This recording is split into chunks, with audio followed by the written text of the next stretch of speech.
여러분 안녕하세요. 가족 상담 및 치료 6번째 강의 시간입니다. 오늘 시작하기에 앞서서 우리 마음 열기 시간을 가지도록 할 건데요. 저희가 이제 감정에 대한 부분들도 한번 다뤄주었고 여러분의 어린 시절 그리고 나는 누구인가에 대한 것을 계속해서 우리가 하고 있습니다. 자, 여러분 나는 누구인가 시리즈에서 여러분의 자존감은 어떠신지 한번 테스트를 해볼 건데요. 오늘 사티어의 경험적 가족 치료를 배울 건데 여기에서도 자아 존중감에 대한 부분이 나와요. 그래서 여러분의 자아 존중감은 어느 정도이신지 한번 여러분의 자아 존중감에 대한 이해도는 어떠하신지 이런 것에 대해서 오늘 나눠보는 시간을 가지도록 할게요. 어느 학교에 급훈이 있네요. 급훈. 자, 우리 반 급훈을 맞춰보세요. 급훈. 나도 땡땡가 있을걸? 자, 여기서 이 두 글자는 무엇일까요? 자, 뭐뭐가 있을걸? 오늘 제가 지금 자존감에 대한 이야기를 했잖아요. 이것이 바로 힌트입니다. 무엇일까요? 원래 대면 수업할 때는 이걸 맞추시면 제가 선물을 드리는데 안타깝네요. 자, 급훈은 바로 나도 쓸모가 있을걸? 너무 재밌는 급훈이네요. 그쵸? 나도 쓸모가 있을걸? 나도 어딘가에 누군가에게 도와주는, 도움이 되는 그런 것이 있을걸? 쓸모 있는 사람. 그런 사람이라면 정말 좋겠죠. 내가 누군가에게 쓸모 있는 존재가 된다는 것은 굉장히 좋은 일일 거예요. 자, 여러분 나는 누구인가의 시리즈에서 오늘은 자존감에 대한 것, 자화상에 대한 부분을 한번 해볼 건데요. 여러분 윤동주 시인의 자화상이라는 시가 있습니다. 산모퉁이를 돌아 농가 외딴 우물을 홀로 찾아가선 가만히 들여다봅니다. 우물 속에는 달이 밝고 구름이 흐르고 하늘이 펼치고 파란 바람이 불고 가을이 있습니다. 그리고 한 사나이가 있습니다. 어쩐지 그 사나이가 미워져 돌아갑니다. 돌아가다 생각하니 그 사나이가 가엾어집니다. 도로 가 들여다보니 사나이는 그대로 있습니다. 다시 그 사나이가 미워져 돌아갑니다. 돌아가다 생각하니 그 사내가 그리워집니다. 우물 속에는 달이 밝고 구름이 흐르고 하늘이 펼치고 파란 바람이 불고 가을이 있고 추억처럼 사나이가 있습니다. 이 내용을 보면 자신의 모습에 대해서 밉기도 하고 가엾기도 하고 또 그립기도 하고 또 미워지기도 하고 하는 그런 모습을 볼 수가 있어요.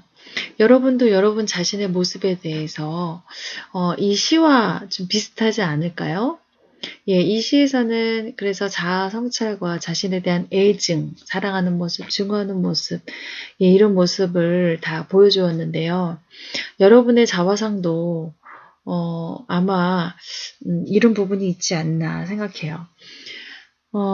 우리 저번에 한번 불렀었던 그 가시나무새라는 그 노래를 보면, 거기에 또 보면 내 속에 내가 너무도 많다, 하는 그런 가사를 볼 수가 있어요. 그래서 내 자신의 모습이 내가 사랑하는 모습도 있지만 내가 미워하는 그런 모습도 내 안에 있는 것은 누구나 그러한 것 같습니다.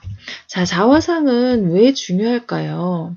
자화상은 어떤 것인가요?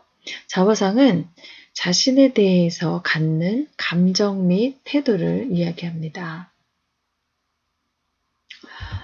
내가 나를 어떻게 보는가? 옆에 있는 창문과 같이 내가 이 창문을 통해서 바깥을 보는 것처럼 이 창문, 이 창문의 역할 하는 것이 어떻게 보면 그런 자화상인 것 같아요. 자, 내가 나를 어떻게 보는가? 따라서 긍정적인 자화상과 부정적인 자화상이 있을 수 있겠죠. 자, 여러분 어떠한 자화상을 가지고 있으신가요? 자, 여러분 자아 존중감의 의미에 대해서 여러분과 함께 OX 퀴즈를 한번 해보고 싶습니다. 자, 먼저 자아 존중감의 의미를 잠시 얘기하고 그 다음에 하겠습니다. 자아 존중감이란 두 가지 개념을 포함하는 것이에요. 먼저 자기 자신을 얼마나 가치 있게 생각하느냐. 아까 우리 쓸모있는 존재일 걸 한 것처럼 내가 얼마나 가치 있고 쓸모있느냐 이렇게 생각하는 것. 그리고 자신의 존재 자체만으로 어떤 조건적인 것이 아니라 내 존재 자체만으로 나를 얼마나 가치 있고 쓸모있게 생각하느냐 하는 것이 자아 존중감이고요. 내가 너무나 가치 있기 때문에 다른 사람의 사랑과 관심을 받을 만하다는 그런 믿음을 자아 존중감이 높은 사람은 그런 믿음을 가질 수 있겠죠. 자, 두 번째로는 자기 자신을 얼마나 긍정적으로 평가하느냐 하는 것이에요. 자신을 긍정적으로 평가하는 사람은 어떤 일이든 나는 잘 해낼 수 있다 하는 믿음이 있죠. 자, 자아 존중감 OX 퀴즈를 한번 해볼까요? 여러분이 한번 제가 얘기하면 OX 중에서 얘기 한번 해보세요. 자, 첫 번째, 자아 존중감이 높은 사람일수록 행복하다. OX? 네, O입니다. 자, 두 번째, 자존심이 강한 사람은 자기 존중감도 높다. O일까요? X일까요? X입니다. 먼저 자기 존중감이 높은 사람은 자기 자신에 대해서 가치 있고 쓸모있게 여기기 때문에 다른 사람들에게도 사랑받을 수 있다는 그런 믿음이 있고 그렇기 때문에 삶의 질이 높고 행복하겠죠. 그런데 자존심은요, 자기 존중감하고는 다른 개념입니다. 자존심이 강한 사람은 오히려 자존감이 낮은 사람이 자존심이 강한 경우가 상당히 많이 있습니다. 자기 존중감이 높은 사람은 누구나 부러워할 능력을 가지고 있는 사람들이다. OX? 네, X입니다. 자기 존중감이 높다고 해서 자기 존중감이 높은 사람은 다 누구나 부러워할 능력을 갖고 있을까요? 절대 그렇지는 않죠. 오히려 누구나 부러워할 만한 능력을 갖고 있는 사람이 오히려 자기 존중감이 낮을 경우에는 이번처럼 자존심이 강한 사람들도 많이 있어요. 그래서 꼭 자기 존중감이 높다고 해서 능력이 있는 것이 아니라는 것이죠. 자기 존중감이 높은 사람은 실패 경험이나 단점이 없다. OX? 네, X입니다. 자기 존중감이 높은 사람은 실패 경험이나 단점이 없을까요? 자기 존중감이 높은 사람이나 낮은 사람이나 다 실패 경험, 단점이 다 누구나에게 있죠. 그러나 자신의 실패 경험이나 단점이 있을지라도 자기 존재 자체만으로도 귀하고 가치 있게 여기는 사람이 바로 자기 존중감이 높은 사람인 거죠. 마지막으로 자기 존중감이 높은 사람은 열등감 따위는 없다. OX? X입니다. 네. 자기 존중감이 높은 사람에게도 열등감이 있을 수 있어요. 위에 얘기한 것과 같이 자기 존중감이 높은 사람은 열등감, 실패 경험, 단점 이런 것들이 있을지라도 이런 것들을 승화시킬 수 있는 그런 능력이 있다는 거죠. 우리가 그걸 바로 회복 탄력성이라고 얘기하죠. 우리 스프링을 눌렀을 때 어떻게 되나요? 팡! 다시 한번 눌렀다가 떼면 다시 탁 튀어오르죠. 이런 것이 어떻게 보면 회복 탄력성이라고 할 수 있어요. 그래서 자기 존중감이 높은 사람은 회복 탄력성이 높기 때문에 열등감, 실패 경험, 단점 이런 것들이 있을지라도 그런 것이 자신을 누를지라도 그것을 뗐을 때 튀어오르는 것처럼 회복 탄력성이 높은 사람들이에요. 그런데 자기 존중감이 좀 낮은 사람, 자존심이 강한 사람, 이런 사람들 같은 경우는 우리가 용수철을 스프링을 계속해서 그 무거운 돌로 짓눌러 놨을 때 어떻게 되나요? 짓눌러 놓고 딱 띄우면 다시 이게 스프링이 제자리로 돌아오지가 않고 눌려져 있는 상태로 있는 것을 우리가 알 수 있어요. 예, 그런 것처럼 자기 존중감이 낮은 사람, 자존심이 강한 사람은 계속 뭔가 자기 존중감이 낮게 하고 자존심을 강하게 하는 무엇인가가 계속 그 무거운 돌처럼 자기 자신을 누르기 때문에 회복 탄력성이 그만큼 좀 없다고 볼 수 있습니다. 예, 여러분 지금 자기 존중감에 대한 이해가 다 되셨나요? 네. 자, 그럼 여러분도 자존감이 높아지고 싶죠? 자, 자존감이 높은 사람이 행복해진다 그랬잖아요. 행복하다고 얘기했잖아요. 자, 여러분도 행복해지고 싶으실 거예요.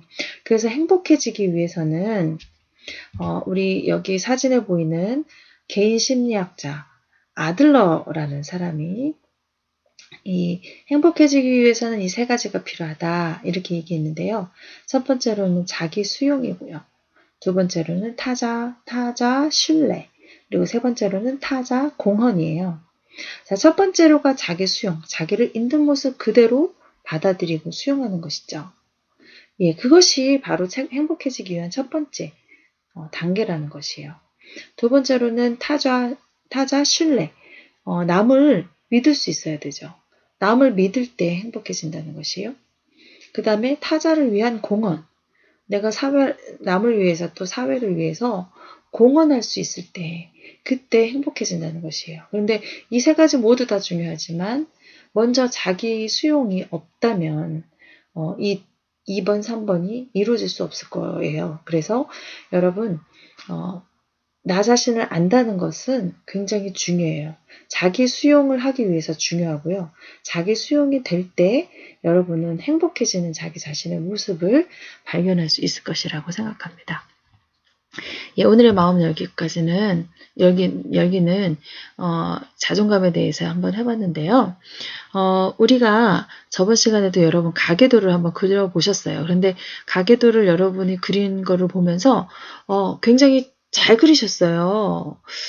제가 대면 수업을 하게 되면 정말 좀 더 자세하게 가르쳐 드릴 텐데 여러분이 에게 해보세요 했더니 책에 그 가계도를 그리는 방법에 대해서 나와 있는데 그리고 그 도표를 어떻게 써야 하는지 이런 부분에 대해서도 이제 나와 있는데 그거를 여러분이 이제 잘 이해를 못하신 분들도 좀 있으신 것 같아요. 그래서 여러분이 요즘은 뭐 워낙 인터넷이 잘 돼 있으니까요. 가계도 그린 거를 한번 가계도를 검색을 한번 해보시면 그리는 그런 기호, 방법 이런 것들이 다 나와 있어요. 그래서 그렇게 한번 만약에 내가 좀 잘못한 것 같다 그러면은 다시 한번 해보시는데요. 오늘 이제 사티어의 경험적 가족 치료에서 나오는 것이 있어요. 그래서 그걸로 다시 한번 이제 해보는 시간을 또 가져볼 거예요. 자, 그러기 전에 여러분 라이프라인, 즉 인생 그래프를 여러분 한번 그려보실 건데요. 태어나면서부터 오늘 그리고 죽음을 맞이하기까지 여러분의 인생선 그래프를 한번 그려보시면 좋을 것 같아요. 예, 먼저 여러분이 A4 용지에 가로로 놓고 이 그래프를 한번 만들어 볼 건데요. 가로는 여러분의 나이예요. 나이. 그리고 세로는 여러분 만족도라고 해야 될까요?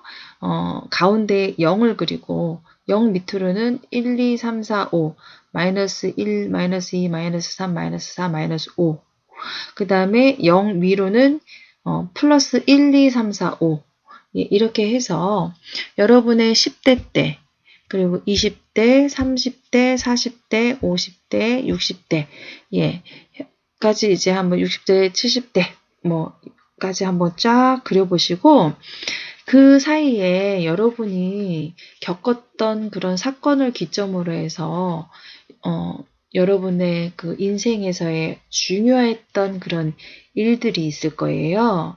예, 그러한 일들을 한번 예를 들어서 내가 10살 이전에 어떤 일이 있었다. 예를 들어 10대 조금 전이죠. 그렇게 되면 저 같은 경우는 어렸을 때 생각나는 게 6살 정도쯤에 제가 크게 다친 적이 있어요. 이마를. 그래서 이제 이마를 꼬매고 막 했던 그런 기억이 있거든요. 그래서 그때 정말 인생의 좀 아픔, 삶이 아프구나. 그런 거를 이제 좀 느꼈던 경험이 있었어요. 자, 그러면 6살 정도쯤에 내가 그 경험에 대해서 쓰시고 그게 그래프상 어떤 감정이었는지. 그러니까 저 같은 경우는 6살 정도쯤에 그 인생의 쓴맛을 겪었기 때문에 그때 아파서 한 마이너스 3 정도? 예, 저는 한 마이너스 3 정도. 그럼 거기에 점을 찍고 그때의 사건을 쓰시고 그때의 감정 이런 것들을 한번 써보시는 거예요. 자, 그러면은 또 중요한 10대 때 어떤 감정을 느꼈는지, 어떤 사건이 있었는지 그런 사건 중심으로 나의 인생 그래프를 한번 그려보는 거예요. 예를 들어서 저는 14살 때 저의 인생에 있어서의 가장 너무 저에게 중요한 영향을 주셨던 할머니가 돌아가셨어요. 그 할머니가 돌아가셨던 사건이 저에게는 굉장히 크게 다가왔었거든요. 그래서 그 할머니가 돌아가셨을 때 저의 느낌은 정말 너무 슬펐고, 그러면은 그래프상으로는 14살 때, 그쵸? 14살 때인데, 이제, 뭐, 느낌은 뭐, 슬픔, 뭐, 공허함, 그리고 뭐, 이제, 라이프, 그래프상으로 봤을 때는 뭐, 마이너스 5점, 뭐, 이런 식으로. 예. 그리고 또 좋았던 것도 많이 있으시잖아요. 저는 10대 전에는 아까 6살 때 다쳤다고 했는데, 6살 때 또 다쳤음에도 불구하고 또 좋은 일도 있었어요. 전에 제가 말씀했는지 모르겠지만, 제가 이제,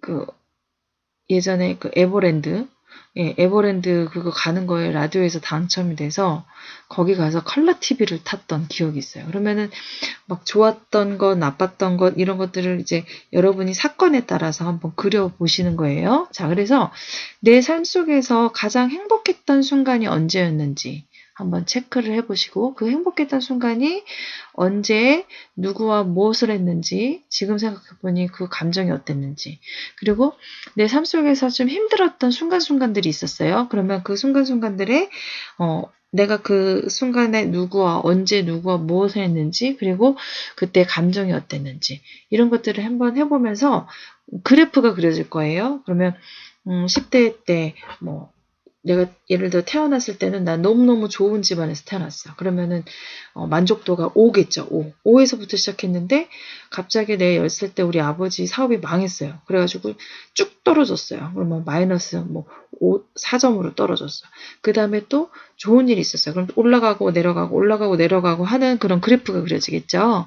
예, 그래서 한번 나의 인생 그래프를 여러분이 한번 그려보시고요. 예, 사진을 찍으셔서 저에게 한번 보여주시면 좋겠습니다. 자, 그러면 사티어의 경험적 가족 치료에 대해서 우리가 한번 해보도록 하겠습니다. 여러분, 사티어 지금 사진에 나와 있는 여자분이세요. 예, 뭐 학자들이나 이제 가족 치료사들이나 이런 사람들이 보면 좀 남자분들이 많이 있는데요. 이 사티어 이분은 여성 가족 치료자로서 정말 좋은 영향 또 남들이 보지 못하는 그런 부분들을 통찰하는 그런 아주 영향력 있는 여성 가족 치료사였습니다. 이 사티어의 경험적 가족 치료가 나오게 된 발달 배경에 대해서 우리가 한번 살펴보도록 하겠습니다. 예, 경험적 가족 치료는요. 즉각적이고 지금 여기에서의 경험을 중요시하는 인본주의 심리학에 그 뿌리를 두고 있습니다. 그래서 인간이 경험하고 있는 것의 질적인 측면이 개인의 심리적 건강을 판단하는 근거가 되고 치료적 개입의 대상이 되는 것이죠. 또한 개인이 표현하는 정서는 가족과 공유하는 그 경험으로 충만함의 수단이 된다고 그렇게 보고 있습니다. 1960년대에 들어서 정신분석 사조가 퇴조하기 시작하고요. 유럽의 실존주의 정신의학 사조가 들어오면서 게슈탈트 치료라는 것이 차츰 인정받게 되었어요. 이 게슈탈트 치료는 여러분 쉽게 생각해서 실존주의의 영향을 받은 실존주의 치료의 하나라고 보시면 되겠습니다. 이 영향을 받은 경험적 가족 치료는 인간 개개인의 감정, 욕구, 행동을 존중하고요. 현재의 그 충만함을 치료의 목표로 삼으면서 실존주의적인 태도를 갖게 되었다는 것이죠. 이 경험적 가족 치료는 현상학의 영향도 많이 받았는데 이 현상학에서 시간이라는 것은 연속되는 시점의 합이 아니라 현상학적으로 의식에 나타나고 주관적으로 체험되는 의식의 흐름으로 간주되기 때문에 엄밀한 의미에서 지금 여기 here and now만이 실존적인 시간이라고 할 수 있다는 것이에요. 현상학적 관점은 모든 실존 치료에서 공통적이라고 볼 수 있어요. 그래서 경험적 치료는요, 기법에서도 형태치료, 참만남 집단, 예술치료, 심리극 등 다양한 치료의 영향을 받아서 비의자 기법, 조각이나 가족 그림과 같은 표현적 기법을 많이 사용하고 있습니다. 경험적 가족 치료의 대표적인 인물이 휘테커와 사티어가 있어요. 자, 이들은 지금 여기에서의 치료자와 가족 사이에 그 매 순간 일어나는 상황과 경험을 중요시했어요. 그리고 이러한 경험을 통해서 성장한다고 보았습니다. 그래서 치료 과정에서 내담자의 체험을 중요시 생각하고 치료자의 가족에 대한 사적인 관여가 치료적 변화를 촉진한다는 점에서 휘테커와 사티어가 의견을 같이 했지만 방법적인 면에서는 차이가 있었어요. 자신의 치료 방법을 상징적 경험주의 가족 치료라고 정의한 휘테커는 개인적 만남을 강조했고요. 치료자는 자신을 활용해서 가족과 인간 대 인간의 관계를 맺을 수 있도록 도와야 된다고 봤어요. 반면에 사티어는 치료란 무엇보다도 성장 과정의 체험 연습임을 주장했어요. 그러면서 가족이 성숙한 인간으로 성장할 수 있도록 도와야 한다는 성장 모델을 개발했습니다.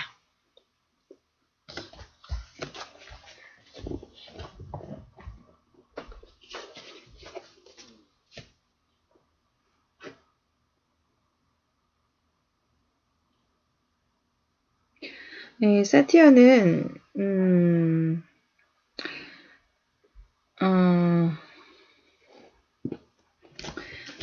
이 휘테커에 대한 얘기는 여러분이 이제 171페이지를 한번 보시면서 그냥 참고해 주시면 될 것 같아요. 사티어를 좀 더 보자면 사티어는 캘리포니아주의 팔로알토에 위치한 정신건강연구소의 창립 멤버예요. MRI 정신건강연구소 창립 멤버로서 내담자와 가족이 정서적 경험을 하고 의사소통을 개선하는 데 초점을 두었습니다.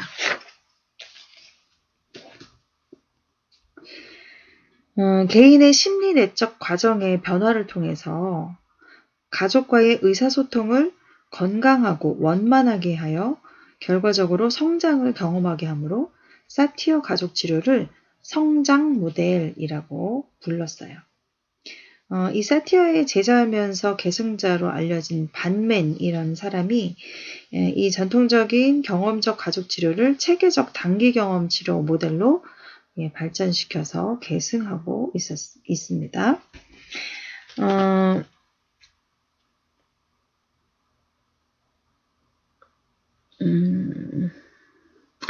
정서중심적 부부치료는 부부 불화의 중요 요인에 초점을 맞춘 단기 치료인데요. 경험주의 치료와 체계이론 그리고 애착이론을 바탕으로 해서 이제 개발이 되었고요. 또 1990년대 들어서면서 인간의 정서에 대한 연구가 심화되면서 부부의 행복과 불화에 정서적 의사소통이 중요한 역할을 한다는 점과 애착과 관련된 정서적 특성이 밝혀지면서 관계 회복 과정에 정서에 초점을 둔 치료 방법이 지지를 얻게 되었어요.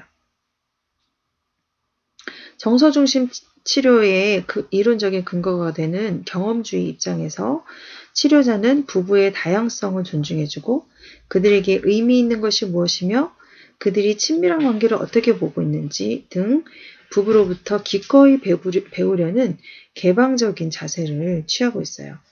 근데 이 치료 또한 지금 여기에서의 나타나는 그런 반응에 초점을 두고 있고요. 개인 내적 경험을 처음에 다루다가 점차 부부 상호작용을 다루고 그 속에서 상대 배우자의 움직임을 따라가면서 이들의 상호작용을 점진적으로 촉진시키는 것이죠. 이런 치료 상황에서 부부가 자신에 대해 이전과 다른 방식으로 경험하고 새로운 방식으로 상호작용하면서 변화가 나타나는 것이죠. 따라서 정서 경험과 정서 표현은 광범위한 변화를 유도할 수 있는 최종 목표자, 변화를 이끌어주는 그런 매개체이라고 볼 수 있습니다.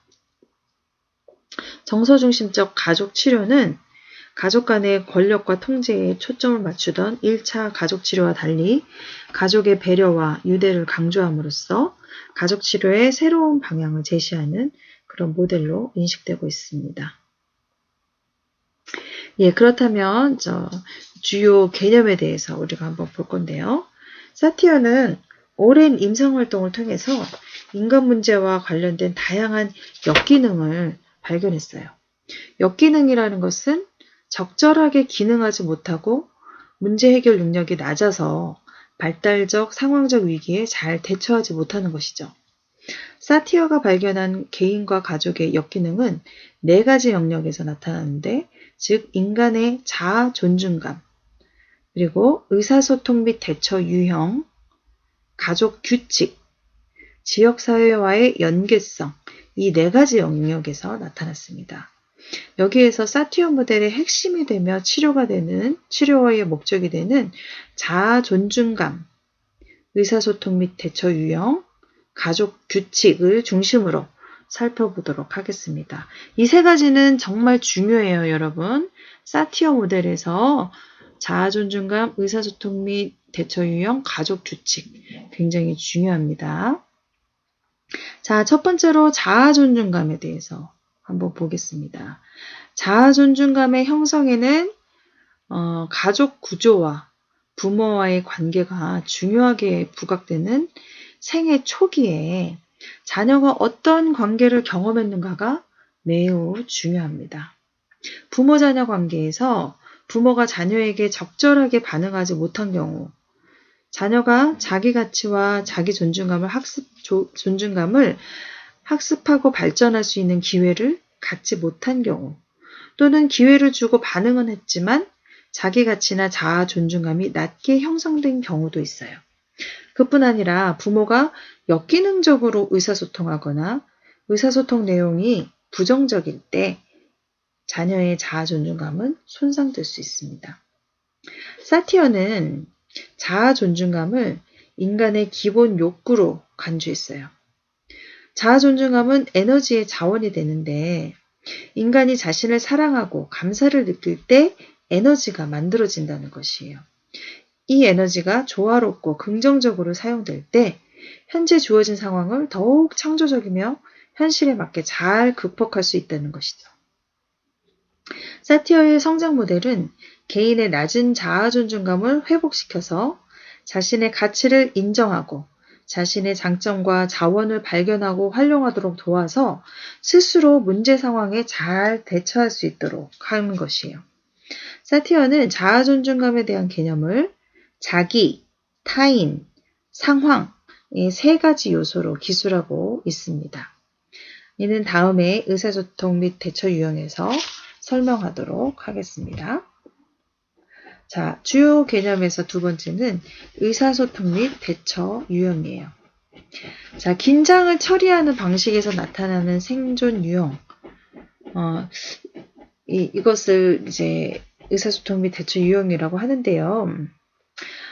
사람들이 긴장할 때 보여주는 의사소통 및 대처 유형을 사티어가 유심히 관찰을 해보니까 긴장을 처리하는 방식에 공통점이 있음을 발견했어요. 이러한 방식은 일종의 생존 유형이라고 볼 수 있는데 자아 존중감이 낮으며 불균형 상태에 있을 때 이것이 주로 나타났다는 것이에요. 그래서 사티어는 이를 회유형, 비난형, 초이성형, 산만형으로 명명했습니다. 즉 이러한 유형은 역기능적 의사소통 유형으로 자아 존중감에 문제가 있음을 의미하는 것이에요. 사티어는 자아 존중감의 3대 요소로 자기, 타인, 상황을 말했죠. 자기는 애착, 사랑, 신뢰, 존중을 통해 갖는 자기 자신에 대한 가치와 자신의 유일성을 말하는 것이에요. 타인은 다른 사람과의 관계에서 형성되고 다른 사람에 대해 느끼는 것으로 다른 사람과의 동질성과 이질성 그리고 상호작용에 대한 것입니다. 상황은 주어진 여건과 맥락, 컨텍스트를 의미하는데 주로 부모와 원가족 3인군에서의 상황을 말하고 있습니다. 사티어는 자아 존중감의 3대 요소 중 어떤 것이라도 온전하지 못하면 역기능적이라고 보았고 이 세 부분이 모두 순기능을 하여 일치되도록 돕고자 했어요. 역기능적 대처 방식인 회유형, 비난형, 초이성형, 산만형과 기능적인 대처 방식인 일치형을 여러분이 꼭 아셔야 됩니다. 자, 이거는 사티어 하면 이게 나와야 됩니다. 여러분, 역기능적 대처 방식 뭐뭐가 있다고요? 회유형, 비난형, 초이성형, 산만형이 있다. 예, 이것에 대해서 하나하나 한번 살펴볼게요. 자, 먼저 회유형이 있습니다. 회유형은 자신의 내적인 감정이나 생각을 무시하고 타인의 비위에 맞추려는 성향. 자, 나는 어떤 형인지 여러분 한번 보세요. 자, 회유형은 무조건 다른 사람의 의견에 동조하고요. 비굴한 자세를 취하고요. 지금 그 그림에 보는 것과 거의 비슷하다고 보시면 돼요. 사죄와 변명을 하는 등 지나치게 착한 행동을 보입니다. 이러한 성향 때문에 회유형의 대처 방식을 사용하는 내담자는 어떤 장애가 있냐면 위장장애나 편두통 등의 질병을 호소할 수 있어요. 이 유형에게 나타나는 심리적인 증상은요.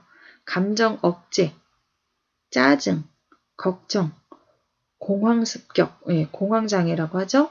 자살 생각, 회유형의 사람들이 이런 심리적 증상을 갖고 있고요. 그러나 이들이 가지고 있는 자원, 심리적인 자원, 이들의 장점, 강점이라고 하는 것은 이들은 남을 되게 중요하게 그러니까 자기 자신을 무시하고 타인과 상황을 이제 보기 때문에요. 이들은 주변을 잘 돌아보기 때문에 돌봄, 양육과 민간성이라는 자원을 가지고 있다고 볼 수 있습니다. 예, 자기라는 부분이 무시된 요소입니다. 예, 색깔로 칠해진 부분이요. 자, 두 번째로는 비난형이에요. 자, 비난형 여자분이 손가락질을 하고 있네요. 예, 똑같습니다. 비난형은 회유형과는 정반대로 타인을 무시하는 거예요. 타인의 말이나 행동을 비난하고 통제하며 명령하는데 외적으로 보이는 행동은 공격적이지만 내적으로는 소외감을 느끼며 외로운 실패자라고 생각하는 것이에요. 이러한 성향의 내담자는 편집증, 고혈압 같은 혈액순환 장애를 보일 수 있어요. 심리적인 증상으로는 분노, 짜증, 반항, 적대감, 편집증, 폭력, 반사회적 특성이 있어요. 그러나 이들의 자원은 주장성, 지도력과 에너지라고 볼 수 있습니다. 자, 초이성형 그림에 보면 어떤가요? 굉장히 차가워 보이죠? 냉정해 보이지 않나요? 초이성형은 자신과 타인을 모두 무시해요.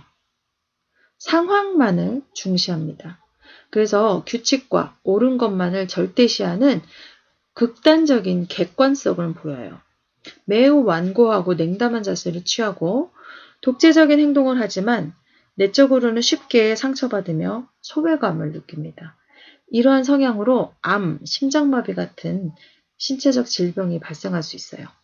이들에게 나타나는 심리적 증상은 우울증, 정신병, 집착증, 강박증, 사회적 철회, 공감력 부족, 자폐증이 있습니다.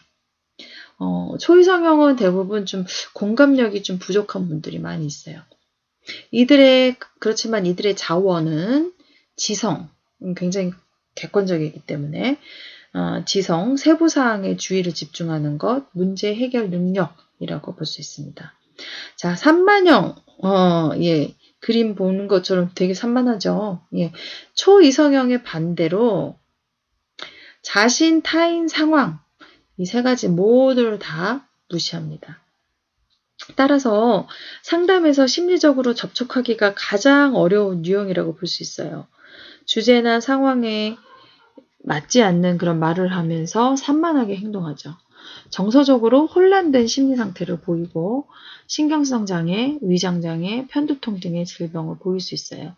심리적인 증상으로는 혼란스러움, 부적절함, 낮은 충동 통제, 우울증, 공감력 결핍, 타인의 권리 침해, 학습 불능 등이 있습니다. 그러나 이들의 자원은 유머, 자발성과 창조성이라고 볼 수 있습니다.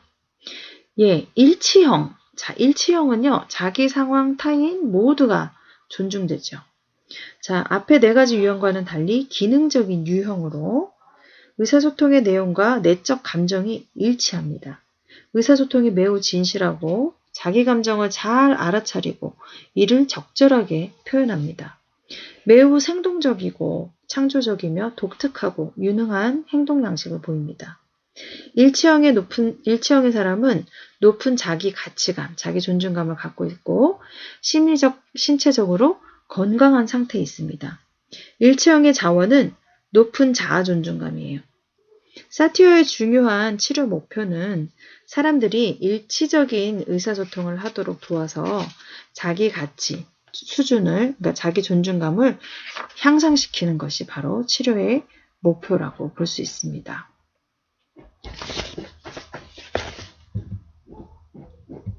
네, 의사소통 유형에 따른 반응의 예를 들어보면 다음과 같아요.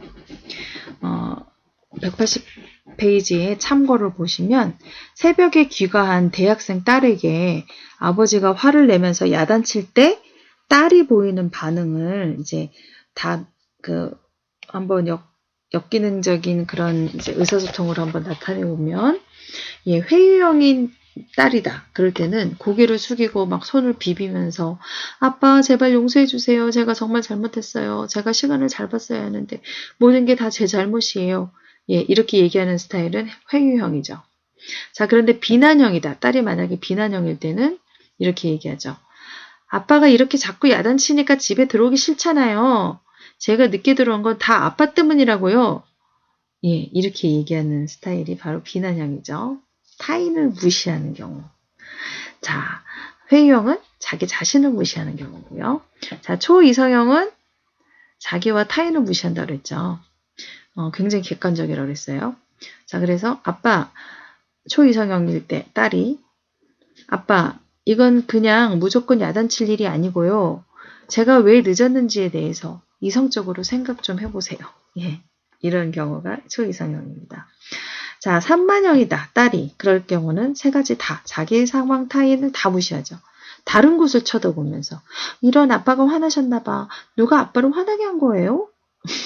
이렇게 얘기하는 게 산만형이에요. 그러나 일치형은 아빠와 아이 컨택을 하면서 아빠의 눈을 바라보면서 늦는다고 연락드려야 했는데 시험 준비에 정신이 없어서 깜빡했어요. 죄송해요. 저 기다리시느라 잠도 잘 주무시지 못하셨죠? 예, 이렇게 얘기할 수 있는 것이 바로 일치형이라고 볼 수 있습니다. 예, 우리 잠시 쉬었다가 가족 규칙에 대해서 하도록 하겠습니다. 예, 여러분, 주요 개념, 우리 사티어의 경험적 가족 치료의 주요 개념 중에서 처음에 우리 자아 존중감, 그리고 두 번째 의사소통 유형과 대처 방식, 그리고 세 번째 예, 가족 규칙에 대해서 우리가 한번 살펴보도록 하겠습니다. 사티어는 가족을 돕기 위한 방법의 하나로 가족 규칙을 살펴보았어요. 가족 규칙은 일종의 명령으로서 인간이 원가족 3인군에서 경험한 것을 내면에 지니고 있는 것이에요. 가족 규칙은 행동이나 반응으로 나타나요. 인간 대처 방식의 그런 일부가 되기도 합니다. 사티어에 따르면 대부분의 인간은 비합리적인 규칙에 얽매여서 비인간적인 삶을 살고 있어요. 이러한 규칙은 자아 존중감에 부정적인 영향을 미치는 것이에요. 규칙에는 합리적이고 융통성이 있고 인간적이어서 개인의 성장에 도움을 주는 그런 규칙이 있는 반면에 도움이 되지 않는 규칙도 있습니다. 부모는 자라면서 자신의 부모에게서 배운 규칙을 현재의 가족에게 적용합니다. 그러나 부모는 각기 다른 가정에서 태어나고 자라면서 그 가운데에서 통용되어 온 규칙을 배웠고 그 규칙에 익숙해 있기 때문에 현재 가족에서 자녀를 키울 때는 부부의 규칙이 상취돼요. 그러니까 둘이 다른 거죠. 그래서 자녀에게 혼란과 갈등을 줄 수 있는 것이에요. 그래서 이제 뭔가 언어와 그 행동이 일치하지 않는 예, 그런 의사소통을 하기도 합니다. 예. 우리가 이중구속이라고 얘기한 이중 메시지를 할 수도 있다는 것이죠. 자, 어린 자녀가 자랄 때는요, 규칙을 엄수하면서 생존이 가능했죠. 그러나 성인이 되어서도 비합리적이고 비현실적이고 비인간적인 규칙을 준수해야 한다면 이것은 성인 자녀의 성장을 방해하는 것이죠. 그러나 인간은 가족의 규칙에 너무 익숙한 나머지 이 규칙을 자동적으로 적용하게 되는 것이에요. 대부분의 가족 규칙은 의식 수준에 있지 않기 때문에 규칙을 알아내려면 탐정 기술이 필요해요. 자, 규칙을 변화시키는 것은 어려운 과정이에요. 그리고 외부의 도움이 필요할 수도 있습니다. 비합리적인 가족 규칙을 따름으로써 생기는 것이 바로 낮은 자아 존중감이에요. 이러한 가족 규칙을 따르기 위해서는 그 사람의 어떤 부분이 무시되어야 하기 때문에 그렇습니다. 그러나 부모가 가족 규칙을 가르칠 때는 세상을 살아가는 데 도움을 주려는 긍정적인 의도가 있죠. 예를 들어서 타인의 감정을 결코 다치게 하지 말아라 하는 이런 가족 규칙은 타인의 경험을 수용하고 존중하고 연민을 갖고 친절하게 하라는 것을 가르치려고 하는 것이죠. 그러나 타인을 기분 좋게 만들기 위해서 자신의 감정을 평가절하해야 한다면 결과적으로 자존감이 낮아지게 되는 것이죠. 우리는 자신의 감정이 가치 없다고 느끼게 되거나 자신의 감정이 인정되고 잘 받아들이지 않는 그런 것에 대해서 분개하면서도 가족 규칙을 따르기 쉽습니다. 자, 가족 규칙을 한번 속담에서 이제 한번 예를 살펴볼까요? 한번. 자, 그러면 예를 들어 남자 역할에 대해서는요. 북어와 여자는 두들겨야 한다. 사나이가 부뚜막 맛을 알면, 그러니까 아내 일을 간섭할 때, 그러면 계집을 못 거느린다. 예, 이런 속담들이 있죠. 그리고 여자 역할에 대해서는 이런 규칙을 갖고 있을 수가 있어요. 암탉이 울면 집안이 망한다. 많이 들어보셨죠? 시집살이 못하면 동네 개가 짖는다. 이게 어떻게 보면 여성에 대해서 좀 폄하한 그런 속담이기도 합니다. 자녀 교육, 양육에 대해서는 예쁜 자식 매로 키운다. 미운 자식 밥 많이 준다. 네, 그리고 자식의 도리에 대해서는 아버지의 그림자는 밟지도 않는다. 효성이 지극하면 돌 위에 풀이 난다. 예, 이런 내려져 오는 속담, 그런 것들 때문에, 하나의 가족 규칙이 되어버리는 수도 있죠. 예를 들자면, 암탉이 울면 집안이 망한다. 이런 것을 가족 규칙으로 갖고 있다면, 여자 형제들 중에서, 여자들은, 뭔가 발언권을 가지고 있으면 안 되고, 그렇게 되다 보면 뭔가 이제 자기 주장은 하지 못하고 자기 감정이나 자기 의견이나 이런 거에 대해서도 표현하지 못하는 그렇게 되는 수가 있죠. 자, 그래서 이 가족 규칙 중에서 개인과 가족의 역기능의 원인이 되고 성장에 방해가 되는 것들은 수정이 되어야 한다는 것이에요. 이러한 규칙의 기본적인 교훈은 간직하지만 규칙을 지침으로 재구성해 볼 수 있습니다. 자, 가족 규칙이 지침으로 변형되기 위해서는 가족 규칙이 표면화되고 확인되어야 되겠죠. 이처럼 인간이 규칙을 지침으로 변형시킬 수 있는 것은 5가지 자유를 갖고 있기 때문이에요. 즉 구체적으로 현존하고 있는 것을 보고 듣는 자유, 느끼고 생각하는 것을 말하는 자유, 느껴지는 대로 느끼는 자유, 허락을 기다리기보다 원하는 것을 요구하는 자유, 안전하게 있기보다는 모험을 하는 자유가 있기 때문이라는 것이에요. 규칙을 지침으로 바꿈으로써 일치된 의사소통을 해서 자아 존중감을 높이고 생활을 여유롭고 자유롭게 하면서 자신의 가치와 진실을 깨달을 수 있다는 것이에요. 자, 가족 규칙을 지침으로 바꾸는 원리는 다음과 같습니다. 먼저 이런 규칙이 있다고 쳐볼게요. 자식은 부모님에게 항상 복종해야 한다. 예, 우리가 이러한 규칙을 갖고 있는 가정이 상당히 많이 있죠. 이런 가족 규칙을 갖고 있는. 예, 이런 가족 규칙이 있다 했을 때 어떻게 바꿔야 할까요? 첫 번째 단계로, 우리가 역기능적인 가족 규칙은 뭐뭐 해야만 한다로 이렇게 끝나는 경우가 되게 많아요. 그래서 1단계로는 뭐뭐 해야만 한다를 뭐뭐 할 수 있다로 바꿔서 강제성을 선택으로 변하게 하는 것이에요. 그래서 자식은 부모님께 항상 복종해야만 한다 해서 자식은 부모님께 복종할 수 있다. 그러나 이것은 이렇게 하게 되면 선택이 되는 거죠. 자식은 부모님에게 복종할 수 있지만 복종을 하지 않을 수도 있다는 것이죠. 그죠? 예. 자, 2번째 단계로는 가끔을 첨가하여서 선택의 폭을 넓히는 것이에요. 자, 즉 예를 들어서 자식은 부모님께 아까 1단계는 복종할 수 있다였죠. 선택으로. 그런데 가끔 복종할 수 있다. 이럴 때는 선택의 폭을 넓히는 것이죠. 항상, 원래는 규칙이 항상이었는데, 항상 복종해야 한다는 것이었는데, 가끔 복종할 수도 있다. 이럴 때는, 복종을 매번 항상 하는 것이 아니라, 어쩌다 한번 복종할 수 있다는 것이죠. 자, 3번째 단계, 뭐뭐 일대를 첨가해서 가능성의 폭을 넓히는 것이에요. 자, 이것을 한번 해보면 자식은 부모님이 합리적일 때 복종할 수 있다. 예, 부모님이 합리적일 때 복종할 수 있지만 부모님이 비합리적일 때는 복종하지 않을 수도 있다는 것이죠. 네, 이렇게 가족 규칙을 지침으로 바꿀 수가 있다는 것입니다. 네, 그러면 이 사티어의 경험적 가족 치료의 치료 목표 및 치료 과정을 한번 보도록 하겠습니다. 먼저 치료 목표는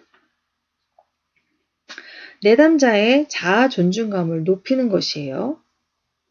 그리고 자기 인생에 대한 선택권을 스스로 갖도록 하고 가족 규칙을 합리적, 현실적, 인간적으로 만들고 내담자의 의사소통 유형을 일치적으로 만드는 것이라고 볼 수 있습니다.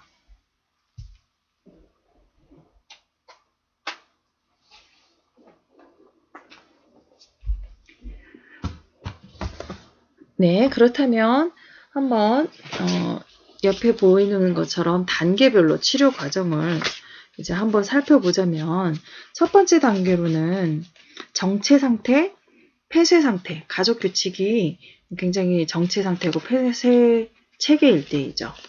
자, 이럴 때는 고통 증상 등을 통해서 변화의 필요성이 제기되는 것이죠. 자, 두 번째 단계는 외부 요인의 도입이에요. 그래서 문제를 탐색하고 긍정적인 목표를 설정을 합니다. 자, 세 번째 단계는 혼돈, 체계의 개방이에요. 그래서 진실한 의사소통을 시작하는 단계입니다. 이전 행동은 맞지 않고 새로운 행동은 개발되지 않은 상황 사이에서 혼란이 있을 수 있습니다. 네 번째로는 변화하기예요. 긍정적으로 설정된 목적을 향하여 변화하기 시작합니다. 그래서 치료 시간의 대부분이 이 시기에, 이 단계에 소요되죠. 자, 다섯 번째 단계로는 통합입니다. 변화가 자신과 조화를 이루는 것이죠. 그래서 변화가 자리를 잡기 시작합니다. 그래서 변화가 새로운 자신의 일부가 되게 하는 것이 바로 통합의 단계입니다. 6단계는 실습을 하는 것이에요. 그래서 이 변화를 계속해서 실행하는 것이에요.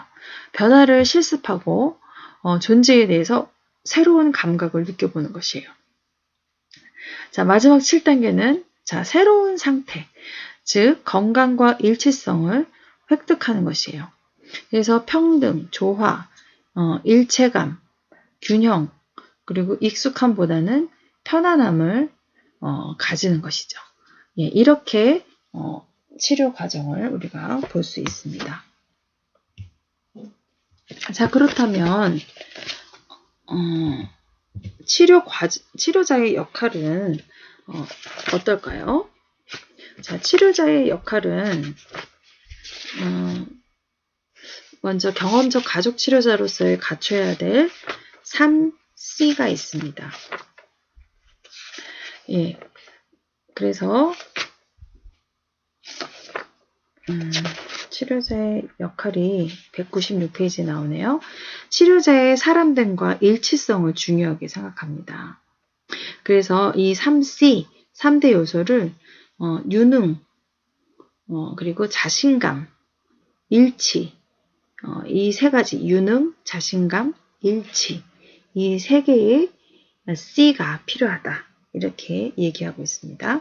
그래서 초기 면접 시 치료자의 역할에 대해서 소개하자면 첫 번째로는 자신을 내적, 외적으로 준비해야 하는 것이에요. 그리고 내담자와의 라포를 형성하고요. 이 라포를 형성하기 위해서는 상담 시작하기 전에 자기소개 좀 해주시죠 하는 말로 시작한다든지 해서 치료자는 내담자를 수용하고 신뢰하고 안정감을 제공하고 자신을 개방하면서 내담자와 연결시키면서 이 친밀감, 라포를 형성하는 것이죠. 세 번째, 내담자가 상담을 통해 얻고자 하는 것에 귀를 기울이면서 내담자가 희망과 소망을 갖게 하는 것이에요. 오늘 이 자리에서 어떤 일이 일어나길 바라십니까? 등 그런 열린 질문을 하면서 뭔가 좋아질 것이라는 기대를 갖게 하는 것이죠. 넷째, 내담자의 현재 문제를 듣습니다. 이 문제가 내담자의 대처 방식에서 오는 문제인지를 알아본 후 개인의 빙산을 사용하여 문제의 성격을 탐색합니다. 그 상황뿐 아니라 내담자의 가치를 인정해줘요. 문제가 오히려 성장의 기회가 되도록 돕고 부정적인 진술을 긍정적인 목표로 바꿉니다. 다섯째, 문제를 긍정적이며 해결 중심적인 관점으로 변형시킵니다. 구체적으로 달라질 것이 무엇인지 결정하도록 돕습니다. 여섯 번째, 상담의 전 과정을 통해서 사정을 합니다. 내담자의 대처 유형을 확인한 후에 개인의 빙산을 탐색하기 위해 과정 질문을 사용하면서 과거에 충족되지 못한 기대와 열망이 무엇인지 한번 알아봅니다. 네, 7번째, 치료의 초점을 어디에 둘지를 내담자와 함께 정하고 내담자가 변화를 위해 노력하겠다는 다짐을 받습니다. 그리고 치료자의 역할을 명확히 알려줍니다. 8번째, 내담자의 장점과 좋아하는 것을 1개 이상씩 찾아서 이야기합니다. 내담자에게 도움이 되는 내적, 외적 자원을 떠올리게 하고 그 외의 방해물도 어떤 것인지 알아봅니다. 자, 9번째로는 상담한 것을 정리하고 희망을 주면서 상담을 종결합니다. 상담에 대해 내담자의 피드백을 받거나 내담자에게 피드백을 줄 수 있으며 필요하면 교육을 해도 좋습니다. 마지막으로 계속 상담을 할 경우에는 과제를 주면서 다음 약속을 정합니다. 자, 치료 기법에 대해서 한번 보면은 먼저 빙산 치료, 개인의 이제 빙산 치료가 있는데요. 옆에 그림을 보면 이 바탕에 보면 그 빙산이 있어요. 그쵸? 예, 개인의 빙산, 즉 개인의 내적 과정을 빙산에 비유하고 있습니다. 수면 위에 보이는 것이 사람의 행동이고 수면 밑에 있는 것이 사람의 감정, 기대, 지각, 열망 이런 것들이라는 것이죠. 그래서 개인의 내적 과정을 이끌어내는 은유적인 방법으로 사티어는 이 빙산 기법을 활용했어요. 일반적으로 내담자를 대할 때 개인의 빙산 차원에서 보면 빙산의 극히 일부분인 행동만을 보기가 쉽다는 것이죠. 그러나 우리 경험의 대부분은 수면 아래에서 경험되고 있다는 것이에요.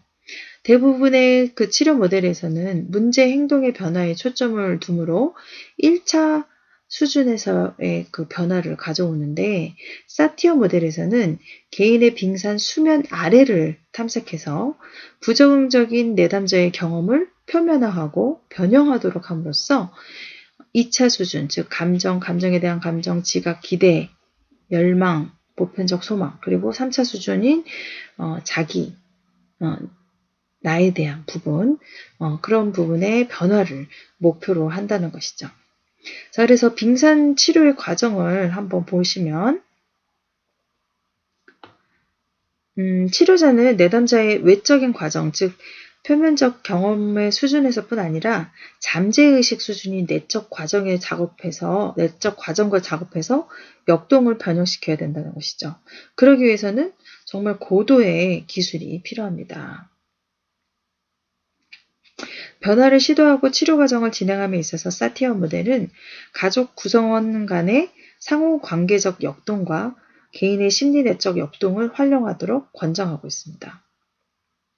이 치료에서 내담자는 내담자의 감정을 진정으로 느끼고 표현하며 자신이 품었던 기대를 저버리게 하는 것이 중요한 치료 과정이 됩니다. 즉, 기대를 표면화시키고 기대를 저버리는 단계를 통해서 부모로부터 충족되지 않았던 아동기의 열망을 다른 방법으로 실현할 수 있도록 돕는 것이죠. 이는 내담자에게 힘을 줄 뿐 아니라 내담자가 가진 내적, 외적 자원을 잘 활용할 수 있도록 격려하고 지지함으로써 내담자가 스스로 선택할 수 있게 하고 자기 선택에 대한 책임을 질 수 있게 하는 것이에요. 개인의 빙산 치료는 개인에게만 사용되는 게 아니라 부부나 가족이 함께하는 치료 상황에서 자신과 상대방에 대한 감정, 기대, 지각, 기대, 열망을 알아차리고 공감하는 데도 되게 유용합니다.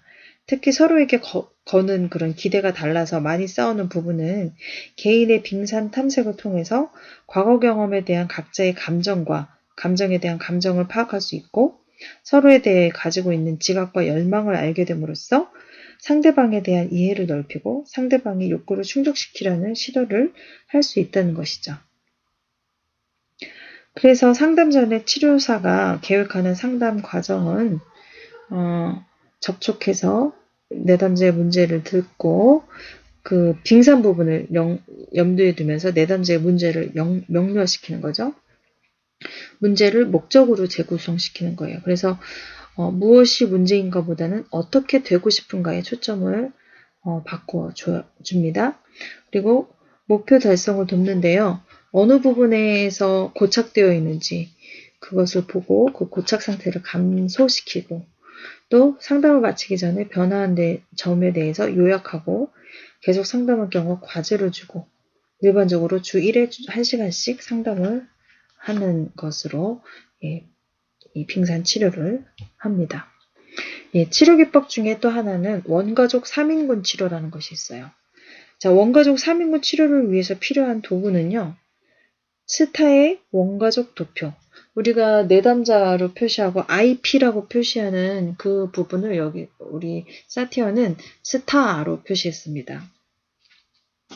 이 스타의 원가족 도표, 그리고 스타의 어머니 원가족 도표, 스타의 아버지 원가족 도표. 우리가 가계도에서 예를 들어 이제 남편과 아내가 있으면 남편의 그러니까 시아버지 시어머니 쪽 그리고 엄마의 아버지 어머니 쪽 외가 쪽 이것까지 다 본다는 거죠. 그래서 사티어는요, 치료의 대상을 내담자, 클라이언트 또는 IP라고 표시하지 않고, 칭하지 않고, 스타라는 용어를 사용했다는 것이에요. 자, 그래서, 이 사티어가 사용한 그 원가족 도표는 가족 치료에서 흔히 사용하는 가계도, 여러분 저번 시간에 해봤던 가계도와는 구성과 내용에서 약간의 차이가 있습니다. 이 도표는 원가족의 맥락 속에서 개인 심리의 내적 과정뿐 아니라 가족과의 상호작용 및 가족 역동성을 이해하고 평가하게 해줍니다. 구체적으로 이 도표를 통해서 가족 구성원의 성격, 자아 존중감 정도, 대처 방식이 의사소통 방식, 회유형인지, 비난형인지, 초이성형인지, 산만형인지, 이런 것들, 일치형인지, 이런 것들을 한번 보고, 또, 가족 규칙이 어땠는지, 가족의 역동성, 가족 내의 대인관계, 세대 간의 유사점과 차이점, 사회와의 연계성 수준 등을 파악할 수 있다는 것이죠. 또한, 내담자가 높은 자아 존중감을 갖고 일치된 의사소통을 하는데 어떤 변화가 필요한지를 알기 위해서 사용하는 것이에요. 이 도표는 자신의 기억이나 경험 그리고 가족의 역사를 잘 아는 가족 구성원, 특히 부모와의 면담에 기초해서 작성합니다. 만약 정확한 정보를 얻기 어려울 때는 내담자가 추리하거나 상상해서 적어도 됩니다. 원가족 도표를 그리는 방법은 지금처럼 이렇게 표시를 해주면 됩니다. 자, 스타, 내담자죠. 스타의 어머니, 스타의 아버지 각각의 원가족 도표를 사용하고요. 원가족 그 맥락 속에서 개인의 심리 내적 과정과 가족과의 상호작용 및 가족 역동성을 이해하고 평가할 수 있죠. 자, 아버지 이름, 별명, 출생, 사망, 현재 또는 사망 시 연령, 결혼 시 연령, 그리고 어머니 이름, 별명, 출생, 사망일, 현재 또는 사망 시 연령. 그러니까 현재 연령 또는 사망 시 연령이라는 거예요. 만약에 살아계시면 자, 아빠와의 결혼 시 연령이 어땠는지, 결혼일, 그리고 아버지에 대한 그 정보에서는 출생 장소, 인종, 문화, 종교, 학력, 직업, 취미, 사망 원인, 성격적 특성을 형용사로 표현한다면 그 다음에 대처 유형 방식, 그리고 어머니도 마찬가지. 그리고 관계의 양상은 가는 선은 정상적이고 수용적이고 긍정적이고 갈등이 적은데 굵은 선은 자주 밀착된, 너무 많이 밀착된 거죠. 우리가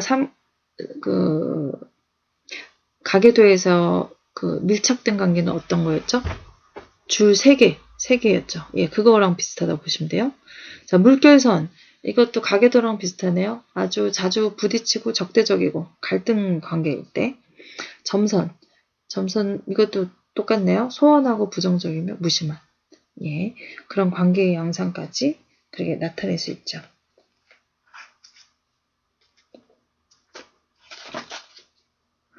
그래서 이 모델은 원가족 3인군 치료 모델인데 3인군 개념을 중요하게 생각하는데 역기능적 원가족 3인군 가족, 그러니까 어머니, 아버지, 아동 관계에서 유래된 쟁점을 현재의 상황에서 이해하게 하고 이 쟁점을 현재의 삶에 대한 방해물이 아닌 긍정적인 것으로 부각시켜서 원가족 3인군을 치료하는 것이에요. 자, 구체적으로 아동은 원가족 3인군에서 습득한 학습 중에서 정서적 학습을 잘 기억하는데 특히 생존과 관련된 학습을 가장 잘 기억한다고 합니다. 원가족 3인군에서 갖게 된 외곽된 그 지각이나 경험 그리고 해결되지 못한 많은 일들이 학습 3인군 활동에서 치유될 수 있습니다. 사티어는 3인군의 구성, 관계, 역할, 조화, 협동을 중요하게 생각했고 사람은 3인군 경험을 통해서 가장 잘 성장한다고 했습니다. 원가족 3인군 치료의 목적은 기능적인 3인군의 특성을 갖게 하는 데 있습니다. 내담자가 원가족 3인군에서 배운 역기능적 대처 방법에 집착하기보다는 죄의식을 느끼지 않으면서 가족 규칙과 부모의 규제에서 벗어나 개별성을 갖도록 돕는 것이에요. 또한 의식적인 선택을 통해서 내담자가 자신의 행동에 책임을 지고 자신의 감정과 그 감정에 대한 감정을 잘 관리할 수 있도록 돕고 자신의 내적, 외적 자원을 인정하고 개발하며 일치된 의사소통을 할 수 있도록 해서 궁극적으로 자아 존중감을 높이는 것이 목적이라는 것이에요. 예, 여기 이렇게 나와 있네요. 네, 그래서 치료 과정을 보면 원가족 도표를 제시하고 설명하고요. 다루고 싶은 상황에 대해서 설명해주고 스타의 역할자 선정을 하고요. 또 가족 조각을 통한 원가족 치료를 하고 스타와의 상호작용 그리고 역할 벗기 참여자와 경험 나누기 예, 이것이 바로 이제 원가족 3인군 치료 과정입니다.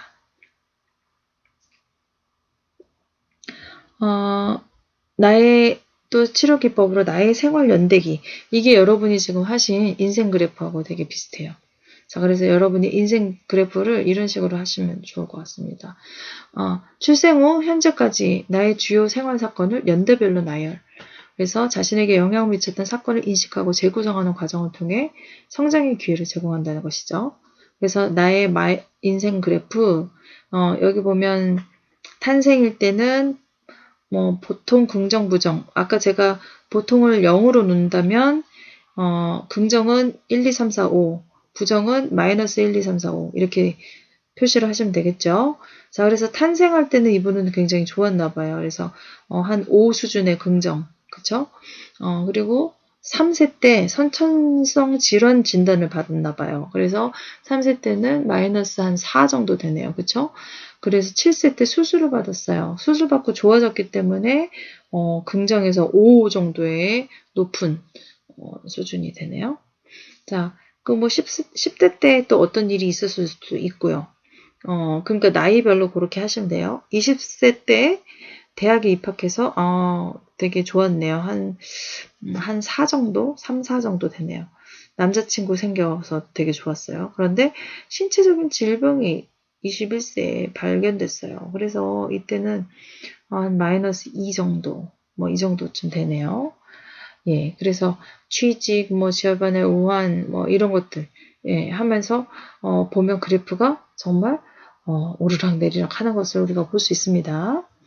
예, 이런 사건들을 통해서 하나 더 좀 쓸 수 있는 거는 그때 여러분의 감정이 어땠는지 이런 것까지 옆에 쓰시면 참 좋을 것 같습니다. 예, 그래서 또 하나의 치료 방법은 나의 영향권 이해라는 것이에요. 영향권이라는 건 성장기 동안 우리에게 지적, 정서적, 신체적, 사회적으로 영향을 준 사람이나 사건을 바퀴 모양의 그림으로 만든 것이에요. 이 그림을 통해서 미처 인식하지 못했거나 인정하고 싶지 않았던 경험과 관계를 재정리해 볼 수 있다는 것이죠. 그래서 나의 영향권 그리는 방법은 먼저 나 또는 스타를 중앙에 그린 다음에 나에게 영향을 준 사람과 사건을 적어보는 거예요. 그리고 이들 간의 친밀도를 선으로 한번 표시해 보고요. 나에게 영향을 준 인물을 특징적으로 묘사하는 형용사를 3개 정도 적어보는 것이에요. 그리고 사용한 형용사가 나에게 수용되는 정도에 따라 긍정, 플러스 또는 부정, 마이너스로 표시를 해보고 이들이 나에게 준 메시지를 한번 생각해 보는 것이에요. 자, 예를 들자면 얘가 없네요. 한 194페이지에 그 예들이 나와 있습니다. 자, 마지막으로 사례 연구를 한번 보도록 할게요. 가족 조각이 안 나왔네요. 자,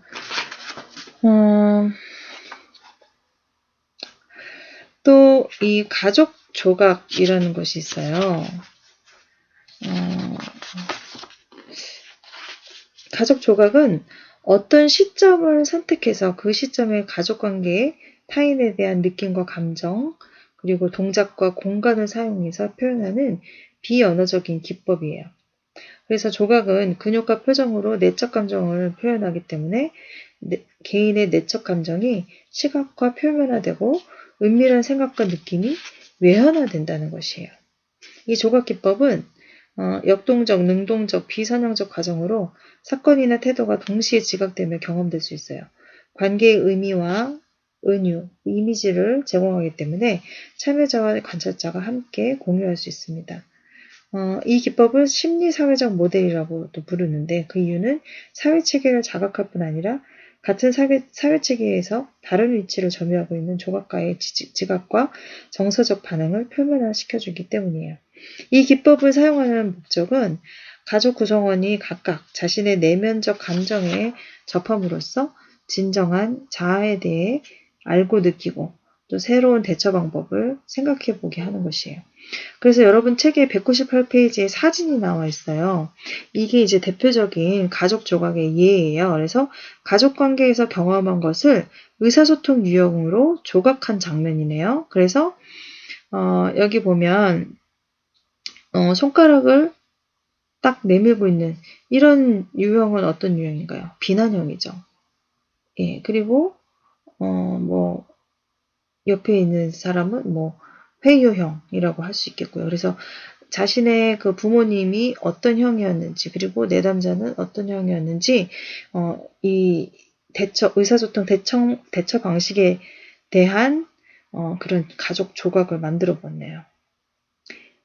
예, 그러나 이 가족 조각 기법을 해보면 한눈에 가족의 그 의사소통 대처 방식에 대한 것들이 한눈에 보이기 때문에 내가 이런 방식을 갖게 된 게 가족의 이런 것들 때문이구나 하는 것을 알 수가 있어요. 이 비언어적인 조각 기법은 자기 자신에 대한 표현을 용이하게 하기 때문에요. 언어 능력이 제한되어 있는 가족이나 어린 아동이 있는 가족, 말이 너무 많거나 혹은 없는 가족에게 아주 효율적인 방법입니다. 또 메타포 은유 기법이라는 것이 있어요. 이것은 간접적이고 비유적인 표현을 사용하는 것이기 때문에 내담자의 자아 존중감이나 체면을 손상시키지 않아요. 그래서 덜 위협적이라고 볼 수 있습니다.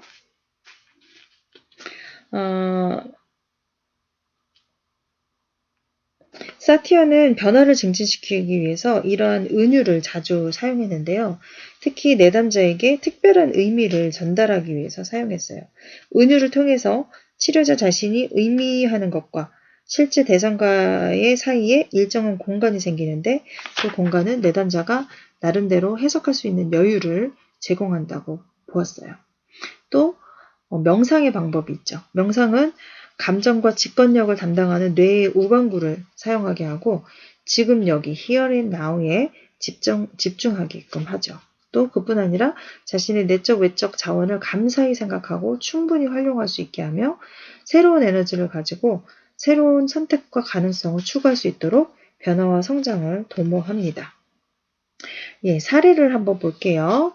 자, 스타의 가게도 사례를 보면 상사가 아빠 같아요. 예, 지선은 지금 스타로 표시되어 있는 27세, 그쵸?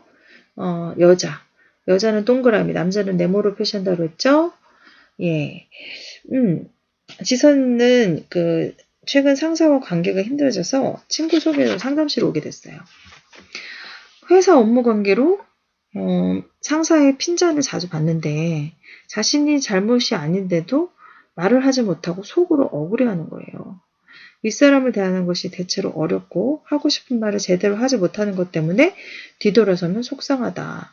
잘 지내고 싶은데 마음처럼 잘 되지 않으며 마주하면 긴장하여 거리를 두기 때문에 상대방도 불편해하는 것 같다. 예, 가족의 이렇게 기초 정보를 보면 스타인 지선 27세의 여자죠. 주눅이 들어있고 자신이 없는 표정을 짓고 내방했다.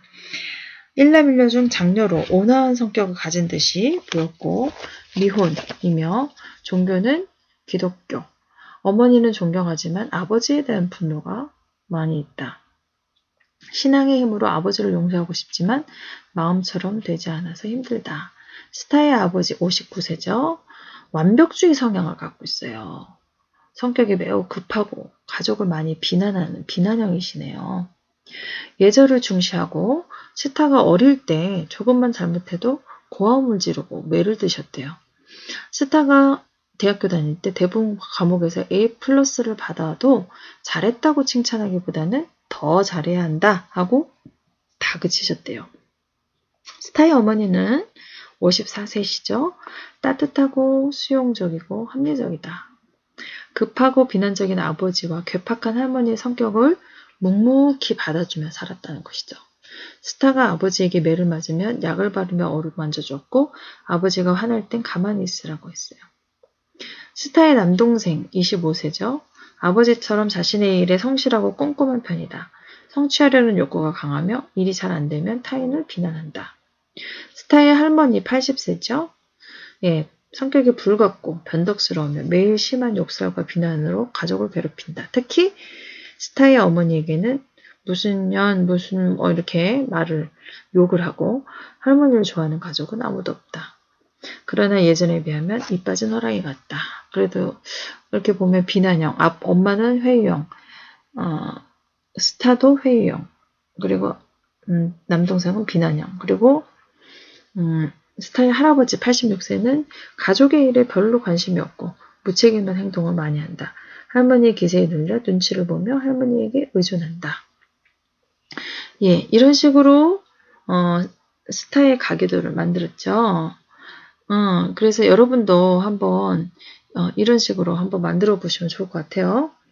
예, 다른 동료의 그 문제 발생 배경은 스타가 본인의 책임을 완수했지만 다른 동료의 잘못으로 일이 늦어지는 바람에 팀원 모두가 부장의 이제 질책을 들었는데 스스로에 대해서 변화하지 못하고 자신을 표현하는 것에 대해서 어려움을 겪는 것에 대해서 답답해한 거죠. 그래서 가족 역동을 이렇게 가계도를 통해서 한번 보니까 이제 이해가 되는 거죠. 스타는 자라면서 아버지로부터 심하게 비난받고 폭력을 당한 기억이 많았어요. 그래서 하나의 생존 방식으로 억울함을 누르고 아버지의 요구에 맞추는 대처 방식을 발달시켜 왔는데 이러한 역기능적 대처 방식이 현재 윗사람과의 관계에서 그대로 나타나고 있는 거예요. 어머니는 시어머니로부터 심한 언어폭력과 비난을 받아왔기 때문에 고부 갈등이 있었겠죠. 이러한 역기능적 상호작용 또한 스타의 대처 방식에 영향을 끼쳤을 것이라고 봅니다. 그래서 윗사람과의 관계에서 강한 회유 반응이 이제 보여진 거죠. 반면에 이러한 대처 방식은 힘 있는 자의 인정을 받기 위해서 스타의 내적 열망을 강화시키면서 가족관계뿐 아니라 대인관계에서도 억울한 불편함 등의 부정적인 감정을 증가시키며 자존감을 손상시키고 있었다는 것이에요. 치료 모델을 적용을 해보면 우선 치료의 목표는 무엇이다? 가장 큰 거는 자존감을 회복시키는 거죠. 예, 그래서 자신의 입장을 밝히지 못하는 것에 대해서 억울해하고 당당하게 이제 억울하지 않게 당당하게 말하고 싶다 하는 이제 그런 내담자의 호소를 들어보면서 이전에도 그와 비슷한 그 경험이 있었는지 파악하면서 가계도를 통해 가족 역동을 평가를 하는 것이죠.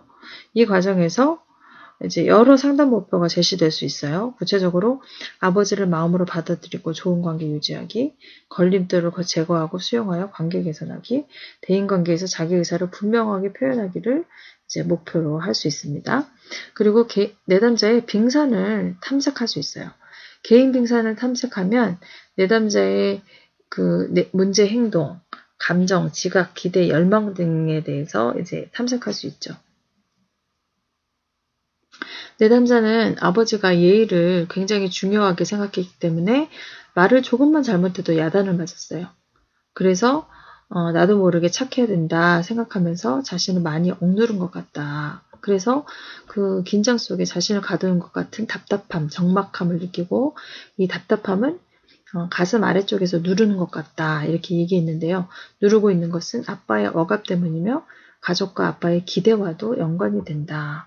이게 본인이 그것을 개인의 그 빙산을 탐색하면서 느낄 수 있는 것들이죠.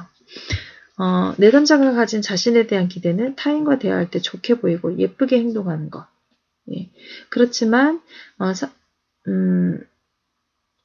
그것을 이제 알게 되었는데 상사와의 관계에서도 올바르고 좋게만 보이려 하기보다는 마음 편하게 있는 모습 그대로 보여줄 것을 다짐한 계기가 됐다는 것이죠. 내담자에 대한 아버지의 행동, 그리고 어머니의 반응에서 내담자가 느낀 감정, 그리고 감정에 대한 감정, 뭐 예를 들자면 초라함, 이런 것들이죠. 그것을 파악하면서 아버지의 예상 반응에 대한 내담자의 생각과 감정을 탐색하면서 아버지의 반응에서 어릴 적 경험한 것과는 다른 긍정적인 면을 발견하게 되었습니다. 네. 이런 식으로 이제 그 개인의 빙산을 탐색하면서 아버지를 마음으로 받아들이고 좋은 관계를 유지하기, 걸림돌을 제거하고 수용해서 관계 개선하기, 대인관계에서 자기 의사를 분명하게 표현하기. 그러니까 이제 어느 정도 이제 성취가 됐으면 이제 그 치료에 대한 평가를 하게 되죠. 이 상담에서 내담자가 아버지에 대해 갖고 있는 오랜 원망과 억눌림, 어머니에 대한 연민, 조부모에 대한 부정적 감정이 표면화되었죠. 이런 감정이 치료자와 신뢰 있고 안정된 관계에서 지금 여기 here and now로 가져와서 잘 다뤄졌으며 내담자가 용기를 내어서 아버지와 통화하는 등 문제 해결을 위한 시도를 했습니다. 그래서 이 모든 작업은 내담자의 궁극적인 목표인 윗사람과의 관계 개선을 시도할 수 있는 희망과 의지를 줄 수 있었다는 것이죠. 예, 여러분 요약을 하자면 경험적 가족 치료는 즉각적이고 지금 여기에서 경험을 중요시하는 인본주의 심리학에 뿌리를 두고 있고요. 사티어의 경험적 가족 치료의 주요 개념은 자아 존중감, 의사소통 및 대처 유형, 가족 규칙이 있었습니다.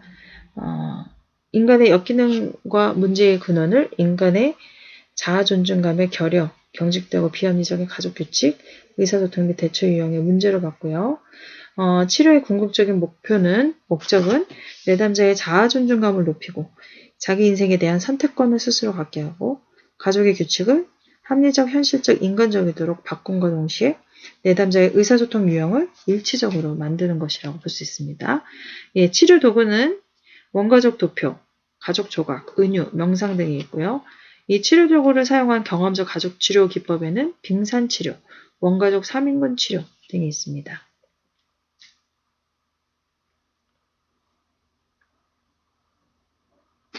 예, 이 정도로 보고요. 이 그 의사소통 유형 여러분이 그것도 한번 기억을 해보시고 연습 문제에서요. 우리 가족의 의사소통 유형을 여러분이 한번 써보시는데요. 자, 의사소통 여러분 지금 여기 나와 있는 의사소통 유형, 자아 존중감, 가족 규칙 이것을 다 해볼 수 있는 것이 여러분 어떤 것이냐면 지금 이렇게 스타의 가계도 이렇게 가계도를 한번 여러분이 해보시는 거예요. 그래서 여기에 여러분의 원가족 도표 그리기, 그러니까 188페이지 보면 원가족 도표 그리기에